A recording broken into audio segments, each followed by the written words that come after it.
Fala, meus amigos. Então nós vamos aqui para segunda parte da histologia animal, que é o módulo 5, né? Onde nós vamos estudar os anelídeos, os artrópodes e os equinodermos. E após isso nós vamos entrar nos animais, digamos assim, superiores, né? Então, anelídeos, como eu já adiantei aquela aula lá, o filo Annelida é as minhocas. Então, são triblásticos, né? Três tecidos embrionários. Pertence ao ramo dos animais protostômios, que a gente já viu o significado.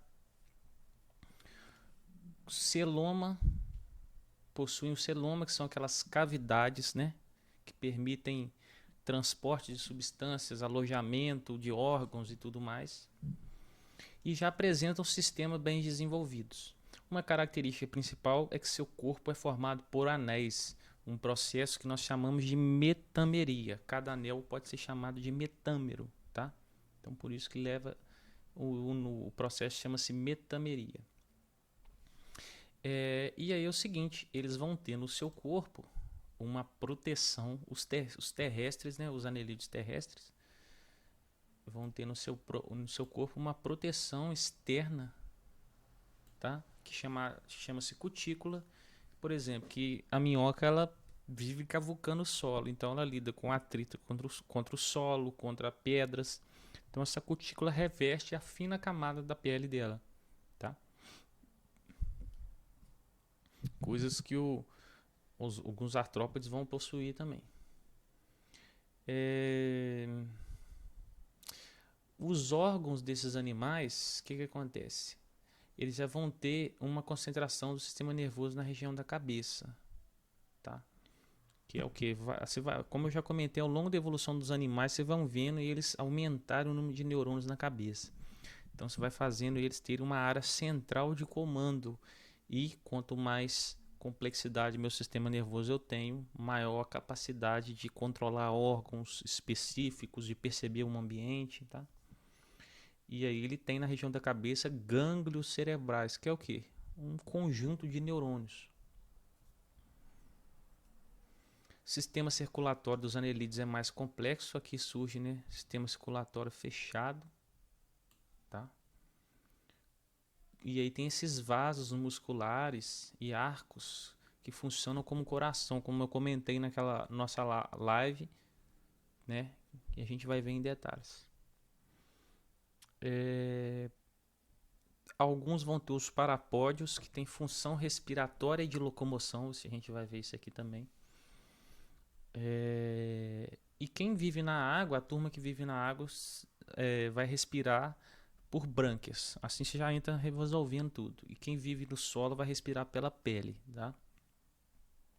Nefrites são as estruturas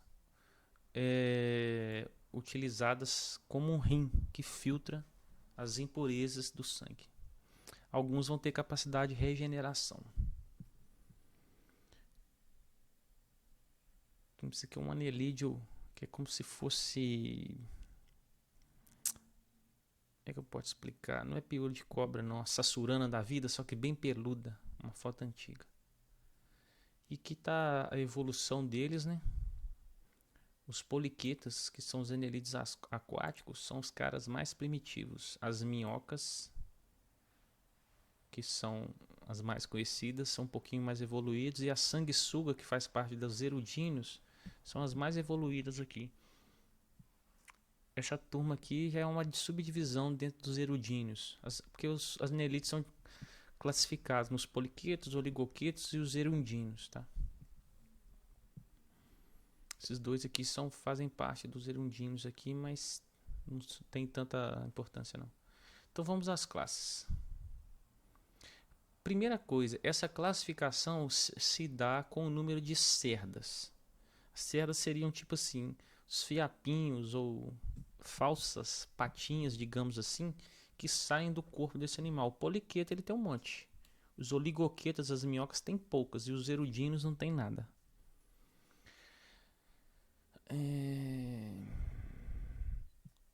Então vamos dar uma analisada aqui, ó. corpo é dividido em anéis, como vocês podem ver. Tem músculos tanto assim longitudinais como circulares, tá?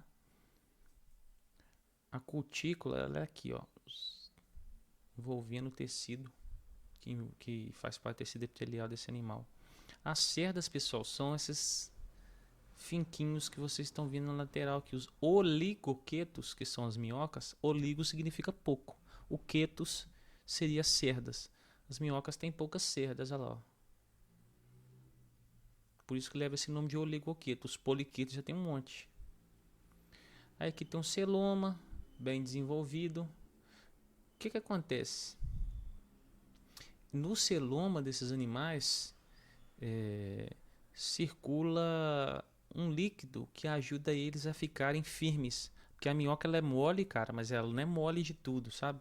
É igual a mangueira. Quando passa água dentro da mangueira de lavar as coisas, ela fica mais rígida, porque aquela água vai funcionar como um esqueleto ali dentro, dando rigidez interna à mangueira. É a mesma coisa. A minhoca, que dentro do corpo dela circula líquidos que deixam ela rígida. A gente chama isso de esqueleto de água hidrostático, tá? Sistema digestivo completo, ou seja, boca, aparelhos digestivos, enzimas e aparelhos para jogar fora, né? Isso não é arranjado metamericamente. Significa o quê? Eu não vou ter em cada anelzinho um estômago e uma estrutura digestora, não. Tem coisas que não estão como se diz, em anel por anel. Tem coisas que estão ao longo do corpo. Aqui a gente vê claramente, ó, os vasos musculares, que é o que a gente fala que funciona como um coração para ele. Os vasos sanguíneos que são contráteis, então ajuda a bombear o sangue lá pro rabinho da minhoca. Aqui nós temos em azul os neurônios, né? Os gânglios, que são acúmulos de neurônios. Isso vai ramificando até a região do rabo. Sistema circulatório, a gente tem tanto fechado quanto aberto, depende. Os mais evoluídos são fechados, os menos são abertos. O interessante é o seguinte, que os gases, como o oxigênio, são carregados por um pigmento igual ao nosso caso, que é a hemoglobina. Quem carrega o oxigênio na nossa hemácia é o pigmento hemoglobina, no qual o oxigênio se liga. Nas minhocas, no tipo de sangue delas, é a mesma lógica, tá? Aqui estão os rins que você observa, que são os nefrídeos, ó. Tá vendo? Ó? Eu tenho um nefrídeo aqui, outro nefrídeo aqui, e aí eu vou ter em cada metâmero. Eles ajudam a filtrar as impurezas, eles funcionam como rins. E aí as impurezas deles são liberadas em pequenos poros laterais, são chamados de nefridiosporos. Aqui está mostrando, ó, um anelídeo aquático, tem sistema circulatório aberto, lá. O sangue vai e ele tem uma saída onde que ele despeja para irrigar as regiões do corpo. O fechado não, o sangue circula tudo dentro de vasos, ó. Igual aqui, eu tenho um órgão por aqui. Esse sangue sai do vaso, vai para as células, passa os nutrientes melhor dizendo, né? O sangue passa aqui, repassa os nutrientes às células desse órgão e continua circulando dentro de vasos, tá? Aqui não, aqui o sangue sai do vaso e depois retoma o vaso. Aqui, ó, ao nefrídeo e os nefridiosporos, que é por onde ele sai as impurezas, tá? Esse nefridiostoma é o quê? Cada anelzinho tem o seu nefrídeo e comunica com o anelzinho seguinte através do nefridiostoma, que é um anel, divisão aqui. Os líquidos daqui passam por aqui, circulam, o que são indesejados caem para fora e o que não são ficam dentro do corpo. Tá?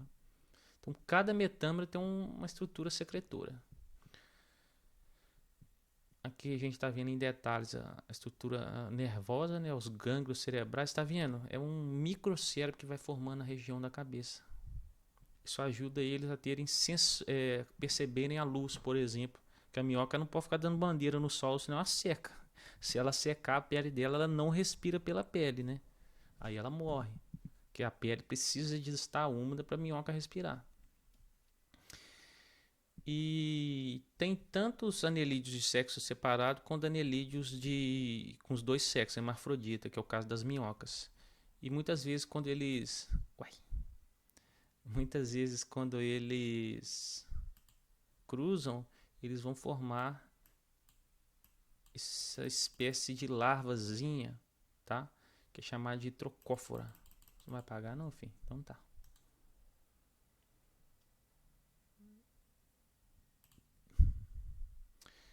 Aí tá. A minhoca aqui, a minhoca todo mundo já reparou aquela parte branca dela que é chamada de clitelo. Isso aqui tem importância na fecundação dela, tá? E aqui você tem, ó, a parte da boca, que é chamada de peristômio, e o pígide, que é a parte do ânus lá. Tanto o pigídeo, na verdade, né, falei errado, e essa parte da boca aqui do protostômio não são considerados anéis, tá? E durante o crescimento da minhoca, os metâmeros vão sendo formados aqui, ó, e vai empurrando o pigídeo para a esquerda, né, para trás.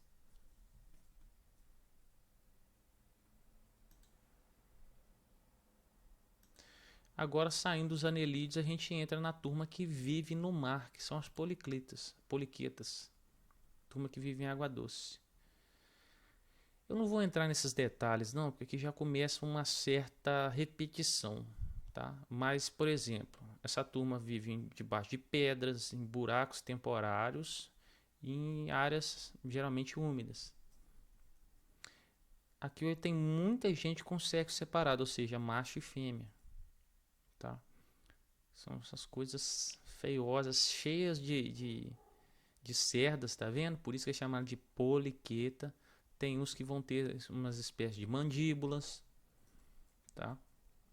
E por último é a turma que não tem cerda, que é a chamichuga, a classe dos erundíneos. Eles vão ter ventosas na boca e no rabo, tá? E aí o que acontece? Elas vão produzindo uma substância anticoagulante para quando ela morder a sua pele para sugar o sangue, qualquer ferimento na sua pele, seu organismo tem um processo natural de coagular o sangue para fazer uma rolha no seu machucado, formar aquela casquinha e seu sangue não ficar vazando. Os erundíneos eles têm uma substância anticoagulante que aonde ele morde, seu organismo iria coagular ali, formando uma massa de sangue para tampar a saída do sangue. Porém, ela fica liberando um anticoagulante ali que não deixa o sangue coagular. Dessa forma, o sangue está sempre líquido e ela vai sugando, tá? E aí ela tem umas bactérias dentro do organismo dela que vai ajudando ela na digestão do sangue. Porque ela não tem enzima. Bandidinha ela, a ventosa na região de trás e na ventosa na região posterior. Ela se locomove fazendo assim, ó, ela se dobra, aí estica depois ela vai lá, estica a ventosa lá na frente e puxa o rabinho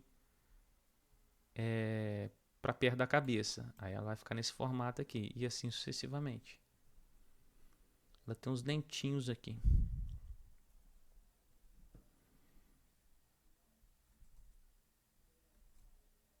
E aqui vem falando com mais detalhes a questão das minhocas, dos oligoquetos, mas não precisa esquentar a cabeça, porque isso aqui já foi explanado. Vamos só à questão da reprodução. A reprodução, no caso das minhocas, que é o que a gente pega para analisar, ela é uma fecundação cruzada, que você vai pegar uma minhoca e vai fazer uma fecundação com a outra.